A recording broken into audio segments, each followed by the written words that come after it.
गणपतीचा पहिला दिवस मस्त फ्रेश होऊन रेडी झालो, लवकर उठलेलो आणि कोणच नव्हता, तर कॅमेरा कसा तरी खिडकीमध्ये सेट केला, तात्यांची वाट बघत राहिलो.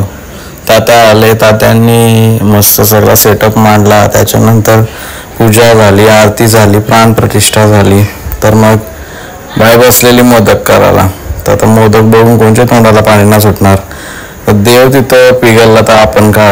या दोन माकडांच्या भांडणा सोडून माझा दिवस चाललेला आणि एवढी कलकोर पोर आहे ना, कुठंच भेटणार ना अशी पोर. त्याच्या मधला पाठ नाही घेतला, मग डायरेक्ट 12ची आरती घेतली.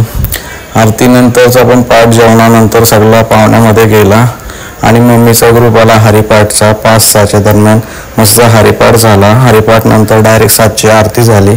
आरती पण एवढी वेळ आमची चालते ना का बाबा, अर्ध्या तासाच्या वरती. का सुखकर्ता दुःखहर्ताच्या इथून सुरुवात होते ते संपते पसायदानानंतर. म्हणजे प्रत्येक जण एवढा रोखतो ना, म्हणजे कसं जय देव जय देव असं. आणि बेंबीच्या डेटापासून आवाज काढतात ना सगळी. त्याच्यानंतर मधला पाठ जातो जेवाचा आणि पाहुण्यांना हँडल करायचा. आणि ज्या आमच्या मावश्या बोला, आत्या बोला, बहिणी बोला, या गोष्टीची वाट बघत असताना फेऱ्यांचं गाणी कधी लागतील आणि एवढं धुमाकूळ घालताना काय सांगू. त्याच्यानंतर दिवसाचा शेवट आमचा म्हणजे भजनामध्ये होतो. एकदम मस्त विकास बुवांचं भजन असतो. म्हणजे मन असं एकदम शांत होतं आणि मूर्तीकडे बघत राहायचं, म्हणजे असं एंड होतं त्या